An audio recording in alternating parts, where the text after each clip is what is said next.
r/AskReddit. What video or recording is perfectly innocent, but becomes terrifying when you look into the story behind it?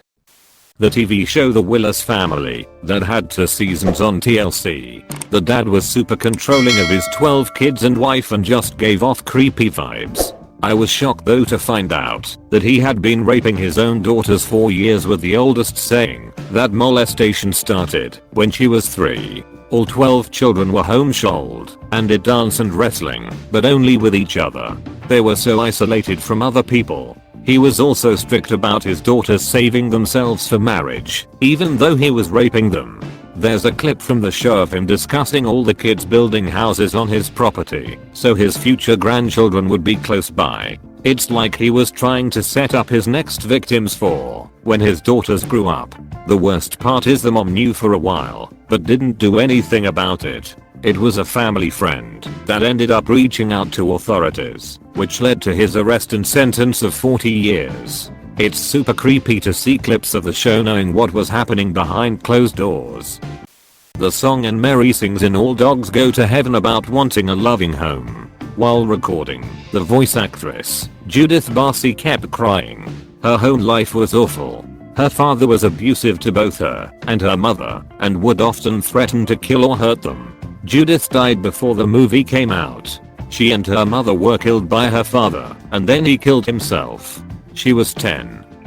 What about the video that was on Tosh.0 where there were 2 girls and the dad tied them in a playful way to the bed?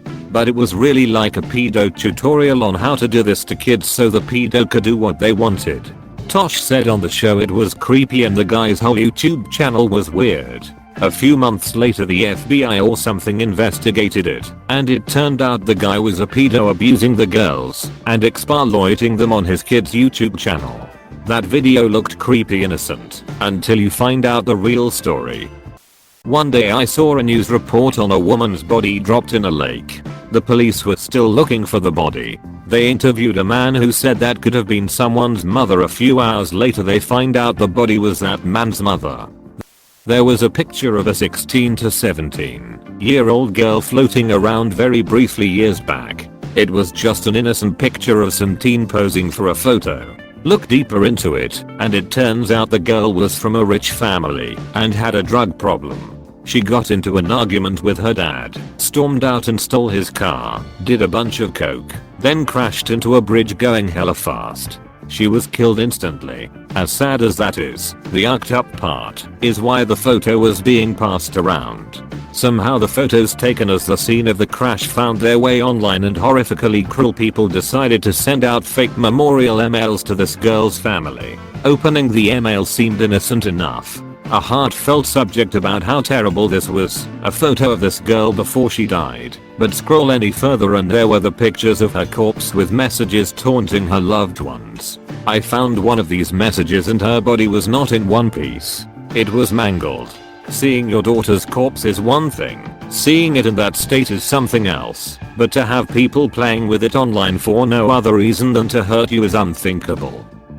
Dr. NASA sports medicine videos. He's one of the docs for USA Gymnastics and has had a ton of videos on his website of him demonstrating various sports med techniques and treatments.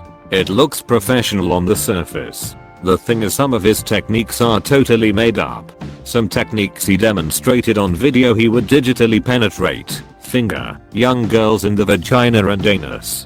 He performed these techniques on hundreds of young girls under the guise of it being for their health, and sometimes directly in front of their parents, sometimes while aroused. Watch Athlete A on Netflix if you want the story on this scumbag. Maybe not that innocent to begin with, but extra creepy knowing the truth. A video of an African grey parrot named Bud saying don't fucking shoot. He witnessed his owner, Martin Durham, being murdered by his wife. IRC Bud also mimicked both sides of verbal fights, alternating between to a male and female voice. I believe the parrot testified in court. The wife was convicted. Edit. Bud did not testify. Sorry to get your hopes up. He was however a useful witness during the investigation. Recent Britney Spears TikTok and all that videos she posted. I'm not a fan myself tbh. but as a person who doesn't know much about her, it felt weird and somewhat awkward to watch it. Which I read the comment to see that there are people saying, like how she's asking for help through all these videos. Mother Love by Queen. Freddie got most of the song recorded, but Brian has the last verse. At the studio, Freddie said he was tired and would finish the rest some other time. He never did, resting at home during his final days. Brian came back later after Freddie's death and finished the last bit. How about the kid crying while getting a hug from a cop? He's wearing a free hugs sign that his physically and mentally abusive mothers forced him to wear to a Michael Brown rally. Years later they drove off a cliff with their whole family in the minivan. They'd been abusing their adopted family 4 years prior. Not a recording, but a pretty terrifying picture that gets circle jerked all over the internet without the real story. Edit. Devon Hart if anyone is wondering. Edit. It was a Michael Brown rally. He and Eric Garner's deaths were only weeks apart. I shouldn't have gone from memory on that. Edit. Hey everybody, just so you know there are about 40 people in this thread that want you to know about a podcast called Broken Hearts that is about the murder-suicide. Any of the recordings of Jim Jones at his interracial church. If he had been hit by a car before he went to CA, he would have been looked up to as one of the early civil rights activists. It's crazy to me how someone who was calling for unity between people could end up as one of the most awful cult leaders in recent history. Look up the Hart family crash. One of the victims was a child who had been in a viral video/photo for hugging a cop during a police brutality protest and later was murdered by his parents after years of horrific abuse. The interaction looks a whole lot more like a child desperately in need of help, rather than the feel-good moment it was made out to be at the time. There is a photo of a girl and her mother on a plane. The plane they were on was Malaysia Airlines flight MH17. Flight 17 was later shot down by a missile over the Ukraine. There were no survivors. Another picture from flight 17 was a boy and his mother just before takeoff. Another picture is of the plane before takeoff with the caption, "If the plane disappears, this is what it looks like." The reason the guy said this was because 4 months earlier Malaysia Airlines flight MH370 vanished while going to China. It was on an old episode of Opera way before I was born, but it was featured in the anniversary box set. This mom had made several recordings of essentially mom tutorials for her daughter, which is really sweet, but it was because she was diagnosed with cancer and she was expected to die when her daughter was 3. Her daughter said she watched them throughout her entire childhood and still plays them when she feels like she needs her mom around. Edit. The reason why I put this here is that it was originally presented as cute videos like how to tie a ponytail or how to alter a prom dress. Then you found out the mom was dying and that this was basically a prolonged goodbye letter. There were scenes of her speculating how her daughter would look like a woman, what kind of guy she'd date, the shenanigans her dad and her would do, etc. I found it terrifying that she had to film them all in such short proximity, but it's also pretty wholesome.